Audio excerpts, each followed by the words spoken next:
ఓం హ్రీంకారాసనగద్భితా నలసికాం సౌః క్లీం కళాంభిప్రతీం సౌవర్ణామ్రధారిణీం వరసుధాధౌతాం త్రినేత్రోజ్వలాం వందే పుస్తకపాశమంకుశధరాం స్రగ్భూషితాముజ్వలాం త్వాం గౌరీం త్రిపురాం పరాత్ప్రగలాం శ్రీచక్రసంచారిణీం. ఓం క్లీం క్లీం కామాఖ్యా క్లీం క్లీం నమః. మనకి కామాఖ్యాదేవి గురించి అంబుబాచి అనేటటువంటి ఉత్సవం మనకు సంవత్సరానికి ఒక్కసారి జరుగుతుందని తెలుసు. అయితే అది ఎప్పుడు జరుగుతుంది అని అంటే మనకి ఆషాఢ మాసం శుక్లపక్షం సప్తమి నుంచి ఏకాదశి తిథుల్లో జరుగుతుంటుంది. అయితే అమ్మవారు ప్రతి నెల కూడా రజస్వల అవుతుంది, మనకి బహిష్ట అవుతుంది. అయితే సంవత్సరానికి ఒక్కసారి మాత్రమే మనం ఆ టెంపుల్ అథారిటీస్ వాళ్ళు ఫంక్షన్ చేస్తారు. అది ఎప్పుడు అంటే ఈ యొక్క ఆషాఢ శుద్ధ సప్తమి నుంచి ఏకాదశి తిథి వరకు. అది ఎప్పుడు పడింది మనకి జూన్ 22వ తేదీ నుంచి జూన్ 26 వరకు ఫంక్షన్ జరుగుతుంది, ఫెస్టివల్. అంటే అప్పుడేనా అండి అంటే సంవత్సరం అంతా కూడా జరుగుతుంది. ఇప్పుడు పుష్కరాలు ఉన్నాయి, మనం పుష్కరాలు సంవత్సరం అంతా కూడా ఇప్పుడు యమునా నది పుష్కరాలు జరుగుతున్నాయి. దేవగురు అయినటువంటి బృహస్పతి కమండలంలో ఉన్నటువంటి పుష్కరుడు యమునా నదిలో ప్రవేశించాడు. ఎక్కడ కర్కాటక రాశి, గురుడు కర్కాటక రాశిలోకి వచ్చినప్పుడు. అప్పుడు సంవత్సరం అంతా కూడా పుష్కరాలే, కాకపోతే ఆ ఘాట్లు లోతుగా ఉంటాయి, మీకు నీళ్ళు ఎక్కడ చేయాలో తెలియదు. కాబట్టి ప్రభుత్వం ఏం చేస్తుందంటే మొదటి 11 రోజుల్ని ఆది పుష్కరాలని, ఆఖరి 11 రోజుల్ని అంత్య పుష్కరాలని చెప్పేసి జరుపుతుంది. మిగతా రోజంతా స్నానం చేయొచ్చు. ఇంకా ప్రిసైజ్గా అనుభవజ్ఞులైనటువంటి మన గురువు గారు చాగంటి కోటేశ్వరరావు గారు వీళ్ళంతా కూడా మధ్యాహ్నం 12 గంటల నుంచి 1 గంట మధ్యలో వీళ్ళంతా కూడా ప్రతిరోజు కూడా పుష్కరుడు ఉంటాడు కాబట్టి స్నానం చేసుకోవచ్చని. అలాగే కాశీలో కూడా మణికర్ణిక ఘాట్లో ప్రతిరోజు కూడా, ఇంకా ఈ ఈ సంవత్సరం ఆ సంవత్సరం లేదు, ప్రతిరోజు కూడా 12 నుంచి మనకి కొన్ని గడియల పాటు 1 గంట వరకు మీరు స్నానం చేసుకోవచ్చు అని చెప్పారు. అయితే ఇక్కడ ఈ యొక్క అమ్మవారు మనకి శాస్త్ర ప్రమాణం ఉంది. అదేమిటంటే ప్రతి మాసం భవేద్దేవి యత్ర సాక్షాత్ రజస్వల. అంటే ప్రతి మాసాన్ని కూడా మనము ప్రతి మాసం మనం అనొచ్చు, సంస్కృతంలో మాసే మాసే అని అనొచ్చు, మాసి మాసి అని అనొచ్చు అన్నమాట. అందువల్ల మనకి ప్రతి నెల కూడా స్త్రీలు అందరూ కూడా ఏ విధంగా అయితే బహిష్ట అవుతారో ఆ విధంగా అమ్మవారు కూడా, కామాఖ్య అమ్మవారు కూడా బహిష్ట అవుతూ ఉంటుంది ప్రతి నెల. కాబట్టి మనం ఈ అంబుబాచి ఫెస్టివల్కి వెళ్ళలేకపోయామండి అని బాధపడాల్సినటువంటి అవసరం లేదు. ఏ టైంలో అయినా సరే ప్రతి సంవత్సరం ప్రతిరోజు కూడా మీరు ఆ యొక్క అమ్మవారిని మనం ధ్యానించుకోవచ్చు, కామాఖ్య అమ్మవారిని దర్శించుకోవచ్చు. ఆమె ఎవరో కాదు, ఆమె సాక్షాత్తు మాయాపీఠమైనటువంటి బెజవాడ కనకదుర్గాదేవియే అక్కడ యోనిపీఠంలా అక్కడ మనకి కామాఖ్యలో వెలిసింది, ఇందులో డౌట్ లేదు. తర్వాత ఆ అమ్మవారి ఒడ్డున బ్రహ్మపుత్ర నది మనకు ప్రవహిస్తూ ఉంటుంది. ఆ బ్రహ్మపుత్ర నది లో మనకి ఈ యొక్క ఉత్సవం అనేటటువంటి జరుగుతుంది. అక్కడ ఒక ఘాట్లో కుంకుమ వేస్తారు.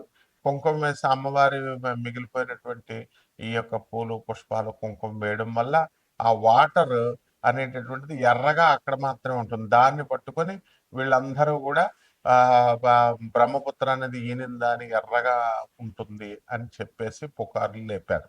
అతిశయోక్తి, ఎగ్జాగరేట్ చేశారు. అదేవిధంగా అమ్మవారు అక్కడ వాటర్ అంతా కూడా లైట్ పింక్ కలర్, గ్రీన్ కలర్లో ఉంటుంది.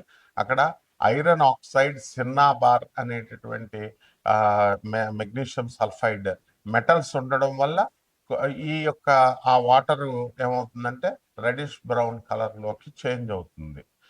గ్రీన్ కలర్లో ఉన్నటువంటి light green colour, light pink కలర్లో ఉన్నటువంటిది రెడిష్ బ్రౌన్ అవుతుంది. ఈ అంబుబాచి ఫంక్షన్లో కామాఖ్య టెంపుల్లో ఏం చేస్తామంటే మనము యోనిపీఠంగా ఉంది కాబట్టి అక్కడ యోని ఆకారంలో ఒక రాయి ఉంటుంది ఆ విగ్రహం. దాని మీద ఎర్రని గుడ్డ వేస్తారు. అది కూడా మనకి అందరు కూడా తెల్ల గుడ్డేస్తే ఎర్రగా అయిపోయిందని ఏదో చెప్తారు, ఎగ్జాగరేట్ చేస్తారు. మామూలుగా ఇప్పుడు అక్కడ గౌహతిలోనే కాదు, శక్తి క్షేత్రాల అమ్మవారి క్షేత్రంలో మెరిసేటటువంటి ఎర్ర అది తలకు కట్టుకుంటాం కదా, అలాగా జెండాలకు వేస్తాము. ఆ షైనింగ్ వచ్చేటటువంటి రెడ్ క్లాత్ ఆరెంజ్ కలర్ లో ఉన్నటువంటిది వేసి కప్పుతారనమాట. తర్వాత అంబుబాచి ప్రసాదంగా ఎలాగైతే గాణగాపురంలో ఆ పాదుకల్లో ఉన్నటువంటి ఆ గంధాన్ని తీసి మరి అడిగిన వాళ్ళకి ఇస్తూ ఉంటారు. అంటే డబ్బులు ఇచ్చిన వాళ్ళకి, పంతులు గారికి డబ్బులు ఇస్తే ఇస్తారు, 1000 రూపాయలు, 10,000, 5,000 అట్లా అనమాట. అది డిమాండ్ వీళ్ళు క్రియేట్ చేయడం వల్ల వాళ్ళు అలా తయారయ్యారు. ఇక్కడ కూడా అంతే, తెలిసిన వాళ్ళకి ఇచ్చే సీన్ ఏం లేదమ్మా. అక్కడ ఎవరైతే డబ్బులు కడుతూ ఉంటారో వాళ్ళకి ఇస్తా ఉంటారు అనమాట. కాబట్టి అక్కడ అదేమీ అవసరం లేదు మీకు. అంబుబాచి అమ్మవారి ఎప్పుడు కూడా బ్రహ్మపుత్ర నది బ్రహ్మదేవుడు అక్కడ సృష్టించాడు.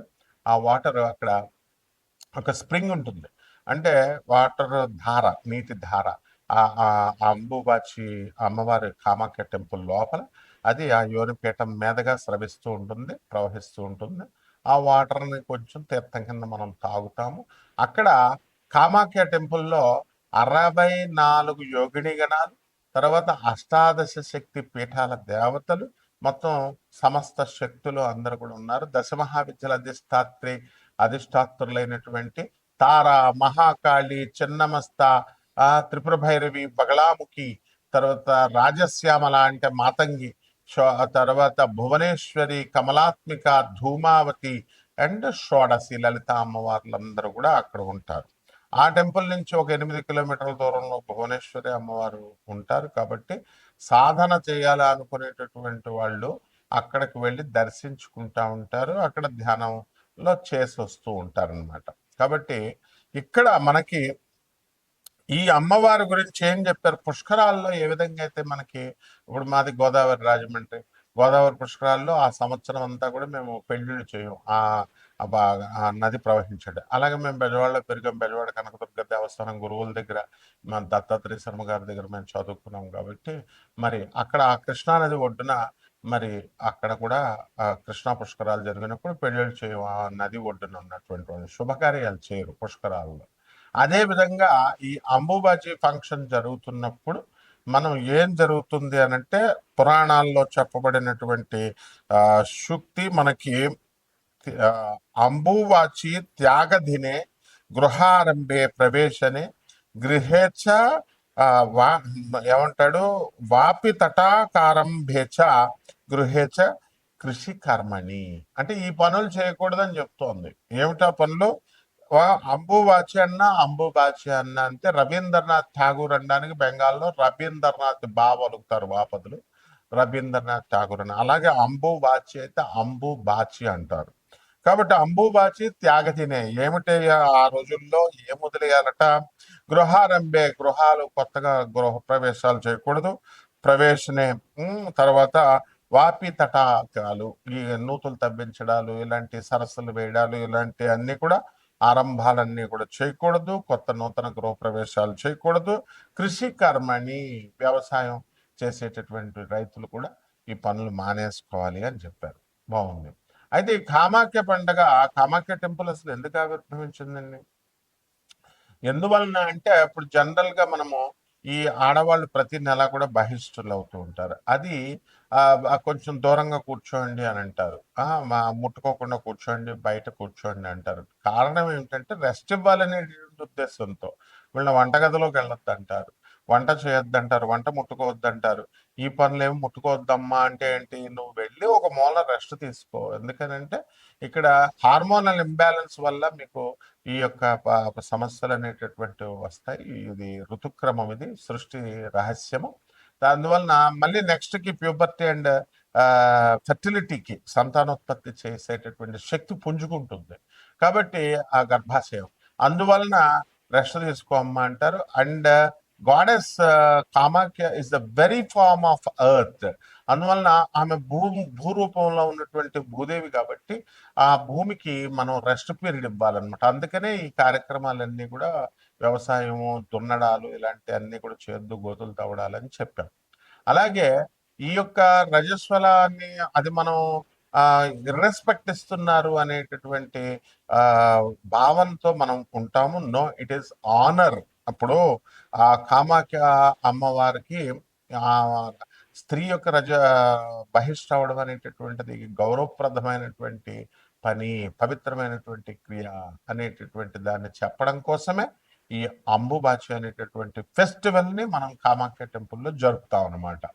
ఆ తర్వాత ఈ యొక్క కామాఖ్య అమ్మవారి యొక్క ఇప్పుడు వాళ్ళంతా ఎగ్జాగరేట్ చేసి చెప్తున్నారు. ఈ టెంపుల్కి వెళ్తే అసలు ఇంకా అష్టాదశ శక్తి పురాణాల్లో చెప్పేశారు. అష్టాదశ శక్తి పీఠాలకు అత్యంత శక్తివంతమైనటువంటిది అవేమీ కావు. అష్టాదశ శక్తి పీఠాలు అన్నీ కూడా ఈక్వల్. అండ్ ఈ యొక్క అష్టాదశ శక్తి పీఠాలు అన్నీ కూడా అన్నిటికీ మూలపీఠము, మాయాపీఠము బెజవాడ కనకదుర్గమ్మ దేవస్థానం. కాబట్టి అందువల్లనే ఆమె నుంచి ఈ అష్టాదశ శక్తి పీఠాలైనా, ఈ కామాఖ్య అమ్మవార్లైనా, మొత్తం దశమహావిద్యలన్నీ కూడా ఆవిర్భవించారు. ఆమె ఆది పరాశక్తి. అమ్మల గన్న ఎమ్మ ముగురమ్మల మూల పుటమ్మ చాలా పెద్దమ్మ సురారులమ్మ వేల్పుటమ్మల మనంబుల నుండెడి అమ్మ దుర్గ మాయమ్మ కృపాబ్ధినిచ్యుత మహత్వ కవిత్వ పటుత్వ సంపదల్ అని పోతనామార్చులు అమ్మల్నే కన్నా అమ్మ అమ్మ జగన్మాత తల్లి నువ్వు దుర్గా అని ప్రార్థిస్తాడు. అదేవిధంగా ఈ యొక్క ఆ మనకి బెజవాడ ఇంద్రకీలాద్రి పర్వతం మీద వెలిసింది కృతయుగం అన్నట్టు.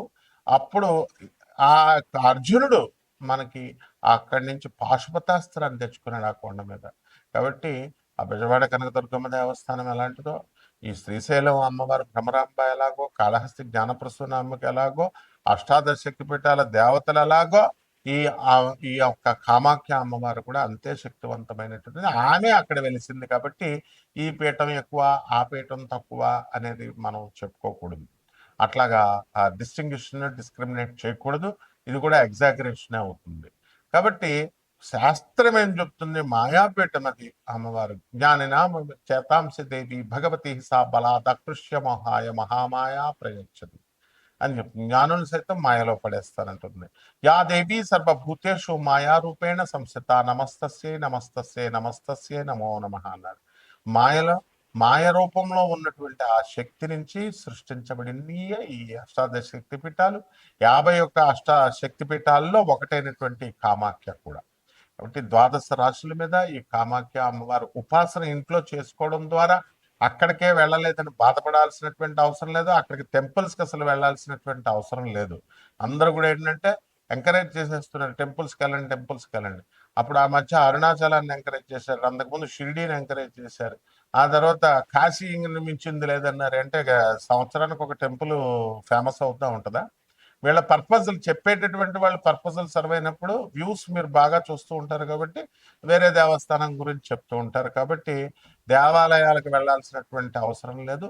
ఆ విగ్రహం అనేటటువంటిది ప్రతిబింబం అన్నమాట. ఆ దేవతకి ప్రతిబింబం ఇంట్లో చేసుకోండి. ద్వాదశ శక్తి పీఠాలన్నింటికి కూడా ద్వాదశ రాశులు వారు ఏ విధంగా ప్రభావితం చేస్తాయి అష్టాదశ శక్తి పీఠాలు, ఈ కామాఖ్య టెంపుల్ అనేటటువంటిది మనం ఒక్కొక్క రాశి వారీగా చెప్పుకున్నాం. మకర రాశి. ఈ మకర రాశి వారికి అందరికీ కూడా మనకి అష్టమంలోకి శుక్రుడు జూలై 4వ తేదీ 2026 సంవత్సరం నుంచి రావడం జరుగుతుంది. ఆ కారణంగా మీరు భార్య భర్తల మధ్య భార్యల వలన కొంచెం హెరాస్మెంట్ అనేటటువంటి ఎక్కువగా చాలా మందికి జరగడానికి అవకాశాలు ఉన్నాయి. అలాగే మీ అత్తగారులతోనూ వాళ్ళతోనూ ఇతర స్త్రీలతోనూ కాస్త ఇబ్బందులు బాగా ఎదుర్కోవడానికి అవకాశాలు ఉంటాయి. అవమానాలు, స్త్రీల వలన అవమానాలు అనేటటువంటిది మీకు జరగడానికి అవకాశాలు ఉన్నాయి. అదేవిధంగా ఈ యొక్క కేతువు మనకి సింహరాశిలో ఉన్న కారణంగా మీకు సెక్లూడెడ్గా ఒంటరిగా ఉండడము, తర్వాత వైరాగ్యంతో నిండి ఉండడము, ఆత్మహత్య చేసుకుంటే బాగుంది మనకు పనులు అవ్వట్లేదు అనేటటువంటి ఆలోచనలు రావడము, ఈ విధంగా మీకు ఉండడం అనేటటువంటివి జరుగుతాయి. అలాగే చేపల రొయ్యల చెరువుల బిజినెస్లు మీరు చేయడం జరుగుతుంది. అలాగే సినిమా రంగంలో ఉన్నటువంటి వాళ్ళందరూ కూడా మంచిగా వృద్ధి చెందడానికి, సొంత ఇళ్ళు కట్టుకోవడానికి దానికి అవకాశాలు ఉన్నాయి. ఏమండి మరి మామూలు ఉద్యోగస్తులం మేము, మా పరిస్థితి ఏంటండి అంటే, అందరికీ కూడా మనకి చక్కటి అవకాశాలు అనేటటువంటివి మీకు ఈ యొక్క అంబుబాచి ఉత్సవం కామాఖ్య టెంపుల్ దగ్గర నుంచి అది దాటిన తర్వాత నుంచి మీకు ఇప్పుడు జరుగుతుంది ఇప్పుడు. కాబట్టి అనేకమైనటువంటి పనులు ఏవైతే పెండింగ్లో ఉండిపోయినాయో ఆ పెండింగ్లో ఉన్నటువంటి అన్ని పనులు కూడా మీరు పూర్తి చేసేసుకోవడం అనేటటువంటిది జరుగుతుంది. సోషల్ మీడియాలో ఉన్నటువంటి మీకు అందరికీ కూడా ప్రమోషన్లు రావడానికి అవకాశాలు అధికంగా కనబడుతున్నాయి మకర రాశి వాళ్ళు ఎవరైతే ఉన్నారో. అలాగే భార్యాభర్తలు ఇద్దరు కూడా వేరే వేరే ఊరల్లో పనిచేస్తున్నటువంటి వాళ్ళందరికీ కూడా వాళ్ళకి ఒకే చోటకి ఇంతకాలం మేము కలిసి ఉండలేకపోయాము అనేటటువంటి వాళ్ళకి కలిసి ఉండేలాగా అందరికీ కూడా ఒక చోటకి అవకాశం అనేటటువంటిది లభించడం జరుగుతుంది. అదేవిధంగా ఈ యొక్క సోదరులు మనకి జూలై 27th తర్వాత శని బక్రిస్తున్నాడు. అందువలన సోదరుల డెవలప్మెంట్ అనేటటువంటిది మీకు బాగా అధికంగా కనబడుతుంది. అండ్ నెంబర్ 1 పొజిషన్లోకి మీరు అందరూ కూడా వెళ్ళడానికి అవకాశాలు మీకు బాగా కనబడుతున్నాయి. కాబట్టి ఈ రాశి వారికి అందరికీ కూడా ఉద్యోగాలు లేనటువంటి వాళ్ళకి ఉద్యోగాలు వస్తాయి. అలాగే విద్యార్థులు ఎవరైతే మీకు చదువుల్లో వెనకబడిపోయామని అనుకుంటున్నారో అటువంటి వాళ్ళందరూ కూడా మళ్ళీ ఉద్యోగాల్లో మీకు చదువులు బ్రహ్మాండంగా వెళ్ళడము, ఇంకా మంచి మంచి పై పొజిషన్స్కి వెళ్ళడం అనేటటువంటివి జరుగుతాయి. ఉద్యోగస్తులు ఎవరైతే ఉన్నారో అటువంటి వాళ్ళకి టీఏలు, డిఏలు, అరియర్స్లు ఇవన్నీ కూడా మీకు వచ్చేయడం జరుగుతుంది. కేవలం ప్రభుత్వ ఉద్యోగస్తులే కాకుండా ప్రైవేట్ ఉద్యోగస్తులు కూడా మీకు బయట మంచి ఆఫర్స్ రావడానికి అవకాశాలు ఉన్నాయి. పరిహారాలు ఏం చేసుకోవాలంటే, మనకి అష్టమంలో ఉన్నటువంటి శుక్రుడు, కేతుడు ఇద్దరూ ఫ్లాప్ అయిపోయారు కాబట్టి శుక్ర జపం చేయండి, శుక్ర స్తోత్రాలు చదవండి. శుక్రుడికి కిలోంపావు బొబ్బర్లని తెలుపు రంగు వస్త్రాల నుంచి పేద బ్రాహ్మణులకి మనము శుక్రవారం నాడు చక్కగా మనము దానం చేసుకోవాల్సినటువంటి అవసరం ఉంది ఉదయం 6 గంటలకి. అలాగే దశ మహావిద్యల్లో ఒకటైనటువంటి కమలాత్మిక అమ్మవారి యొక్క హోమాన్ని, ఆ అమ్మవారి యొక్క మంత్ర జపాన్ని మీ ఇళ్లలో చేసుకోవడం ద్వారా బ్రహ్మాండంగా ఉంటుంది. అంతేకాదు కేవలము ఈ యొక్క రావి చెట్టుని ఖచ్చితంగా మీ ఇంట్లో పెంచాల్సిందే. అలా ఆ విధంగా రావి చెట్టుని కనుక పెంచినట్లయితే బ్రహ్మాండంగా రావి చెట్టు మొదట్లో లక్ష్మీ నారాయణులు ఉంటారు. ఆ విధంగా మీకు వారి యొక్క ఆశీర్వాదం అనేటటువంటిది చాలా సులభంగా లభించడం జరుగుతుంది. శుభమస్తు.